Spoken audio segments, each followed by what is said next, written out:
This is gonna be a hot take. I think you might clip this one. Influencers and creators got to stop. I want to say this right. All right, influencers and creators, we got to get over just popularity and wanting to be popular. You got to treat yourself like a business. Jamierson is not just a personality. Like, I treat my name as a business. So I treat everything I work on as a business. I'm going to take people out for business meetings. I'm going to send people thank you cards and notes. I'm going to go dine with these people that I want to work with. I'm going to go do these things. I feel like a lot of times creators and influencers were just like, okay, I'm popular and I'm cool. It's like, okay, that's cool, but what are you adding value to the people and the things around you? They're People who are like talent. Yeah, acting like talent, but to the people who are putting a roof over your head and food in your mouth. Like, these people are putting food in my mouth. I wouldn't have a house or food on my table this year if these people didn't hire me and bring me in for stuff. So I think as a creator and an influencer, and I hate the word influencer, as a creator and influencer, you got to treat yourself like a business. You can't just treat yourself like a talent or a celebrity or a personality, because then you're going to fizzle out. You see so many people come through and they hot and it is and they fizzle out because there's no business acumen within the fact of being a creator. You have to have some kind of business sense and like knowledge to be able to continue to grow in the industry. I completely agree. Yeah.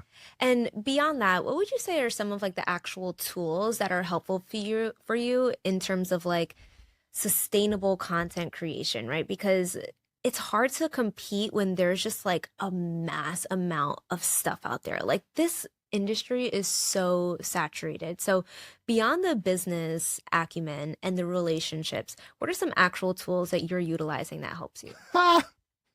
To be honest, I don't create half as much as like some of my homies. It may look like I do because it be so much. Yo, I got friends that create reels and stuff every day. Yes. I don't create reels every day. Every influencer is like, okay, you have to post at least 5 times a day or like at least 3 times a day. And it's like, who has the capacity for that? Nobody. Savannah, I don't be posting that often. But yet you are. But yet you know what happens though? I post in bulk. So it'll be like 3 weeks or 2 weeks where it's just a bunch of stuff I did. Like, whether I went to Mexico, like this last 4 weeks been crazy. I went to Complex Con. I went to Complex Con.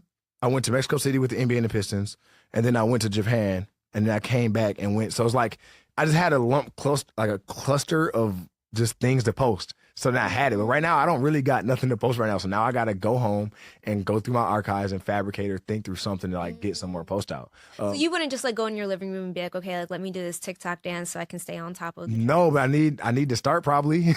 Don't. I'm about to. Don't. Literally, when it rained the other day, I was about to go outside and do the "You Got Served" dance just for fun. It just felt like, but that's me. I just want to do. I like doing stuff, which isn't always a good thing. I like doing stuff when I feel like it. I don't like creating content and doing those things out of like force in order to try to stay popular. I like to do it when I feel like it or when I feel like I should do it. You know, because but I think there is power and consistency of having something that you're putting out, whether it's once a week, twice a week, or whatever. And I think that's something this year that I can work on, is figuring out what that looks like for me to be consistent in some kind of content creation where I'm putting something out that's a series, whether it's once a week, twice a week. You see people doing like, oh, these are my fit checks, and they do a whole thing. I got homies that be doing super dope fit videos, dancing with transitions. I got people who does like news updates every week. So I think for me, the tool that I need to work on is figuring out what is it for me that I'm going to do every week that is going to be a thing that kind of just continues to propel me and moving forward. But yeah, I don't think I create content half as much as most other people, but I can say this, I create good content. I would say that too. Your quality is top notch. Thank you. I appreciate that. So I think that's the only difference, is that people know when I bring something out, it's going to be quality. Because you can put out a bunch of content that's not good. Then what's the point? You just putting out to try to get reach and try to get that. But I'm like, I want to put out a good piece of content. And my sister gonna be on me about, like, yo, just put something. Sometimes I do. Sometimes I will put out like some low effort, whatever. And it works. But like, I've always been known. I mean, I can't have a company called Leader Quality if I'm not talking about quality. So I try to make sure I'm putting out quality every time. So I think that's why it takes me a little longer, because I be in my head thinking like, But also, you may not have the same pressure to put out content so consistently because, to your point, you do have your agency. So you have another source of income coming in. Right. Now, in terms of the revenue that you do have coming in, what would you say percentage-wise is the agency versus content creation / hosting? Last year, 70 hosting, 30 agency. But Oh, that's wow. also because I haven't been pushing the agency that hard. I haven't been, but in a lot of stuff I do, I haven't posted about it. Like I did some consulting stuff for Complex, you know what I'm saying? At ComplexCon. I hired one of my friends to be an artist in a booth for ComplexCon. I hired some other people to do some stuff for Old Spice. I just haven't, if I promoted that harder, I probably would be more. But it's like, I feel like with traveling and doing so much with hosting and content creation, I haven't had time to push that as hard as I wanted to. But if I do, which we plan on doing this year, now that I got like some more friends working with me rather than just me trying to make it all happen, I think if we put it together, then the agency is going to take over the hosting stuff. It's just a matter of time, you know, and space to be able to do it. And why do both instead of just one? Because you just never know what's going to happen. I know. I think there's a shelf limit to being the cool Nike Jordan host guy. There's going to be another young Jamierson or somebody that's similar to me that's going to come along, and they're going to have an opportunity to be the cool Nike Jordan host guy. Hopefully that's not this year. Hope it's a couple years removed. But I'm saying, like, if that ever goes dry, I got something else to fall back on. I got a whole agency and brand that I can build and work on that has credits, that's done McDonald's collab, that has done Dream, that has done consulting for Complex and all these different places. Like, I have something to fall back on. So my dad always taught me to have multiple streams of income. Always. Are you Jamaican? No. Oh. I'm blackity black. Yo, man's is laughing. We blackity black. Love it. Okay, so to that point, when I went to Cannes Lion this year, actually as a creator for their creator program. Yeah, how was that? I want to go next year. Highly, highly recommend. I made so many great connections. I've gotten amazing guests on the podcast just from people that I meet.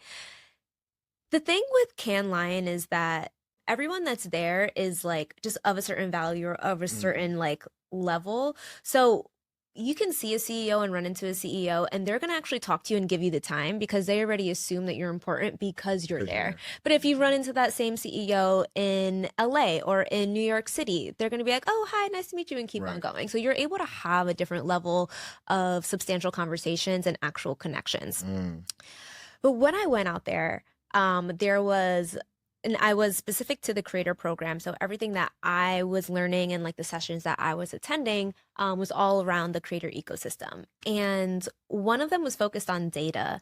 And the data that they found through deal points was that Black creators make 35% less than their white counterparts for the same exact reach. Wow. Have you experienced that in your ecosystem? Or do you not know? I'll say something crazy. Say it. Nope, I'm not gonna say it. Say it. No, okay. not saying it. Not saying it. Okay, fine. No, because I don't know how much other people make. I don't have any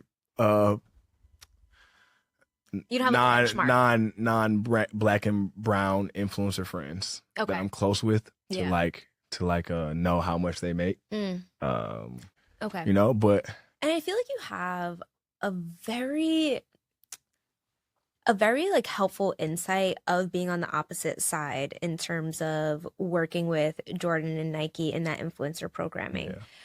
For content creators that don't have that same insight, what would you say are some of the deal points that they should really focus on, or just like what's like a couple gems that you can give? 100%. Number one, deliverables. Like stories, Instagram reels, photos. I mean, I would say Instagram reels they're not the easiest to do sometimes when you need to do it for events. Yeah, you can pop them out quick, but like it's the most valuable form of content right now is reels. Everybody wants reels. So just knowing how much your worth is, like for real. No, these companies have a little bit of money. Like I remember one time I was at Foot Locker, and I hit this young lady up to do something. I was like, okay, well, we want you to do like 3 posts. She had a lot of followers too. She was super dope. She had like 40K followers. She's like, okay, bet. I was like, what's your rate? She said 500. I called her. I'm not gonna lie. I called her. I was like, hey, what's up? She said, who's that? I'm like, this is James. Why are you calling me? I was like, I just wanted to let you know that you're undervaluing yourself.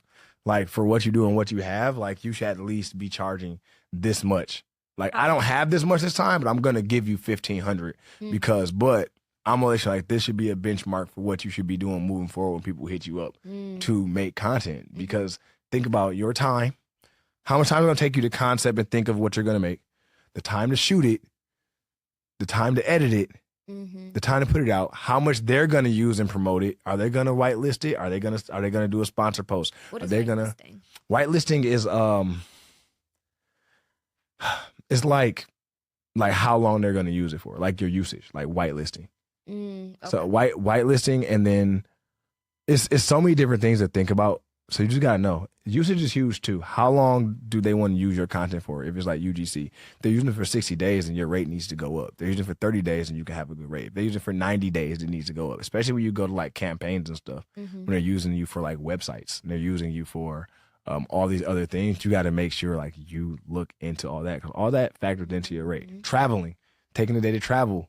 That's taking money away. Taking you out of your market and taking money away from what you could be making if you were making something there. It's just so many different things to think about and look into. Yeah. And also just know like, I think following matters, but I think like doing good work matters the most. Because my rate for what my following is probably really good for like how much I make for how much my following is. But it's because my work is really good. Right. And what are some of the factors that you can utilize as a creator in order to negotiate your rate up besides following? Body of work. Oh, I'm telling you that right now. That's why my rate is what it is. Because I got my credentials. My credentials speak for themselves. You know what I'm saying? Like all the people I've worked with and interviewed, like that's worth currency. That's worth money. You know, because in a sense, yeah, maybe I not be attached to those people all the time, but it's attached to my name. So when you hear my name, it carries weight because of the things I've done. So your credentials, the more credentials you get, the more you can start to slowly rack your rate up. Okay, I've worked with, say like, I interviewed Oprah. My rate's going up. Yes. You know? Yes. Like, I interviewed Barack Obama. My rate's going up. You know, it's like your credentials and who you're working with also allows your rate to start to go up a little bit, you know? And I think I still do, you know, I'm not going to say, I'll say a lot. I still do friend rates, you know? I don't always get the rate I want all the time. Sometimes they're like, just all we got. And sometimes it's not about the money. It's about the connection. It's about make sure you're maintaining the connection. Okay, you might not have 5 figures this time. Cool, I'll take mid 4.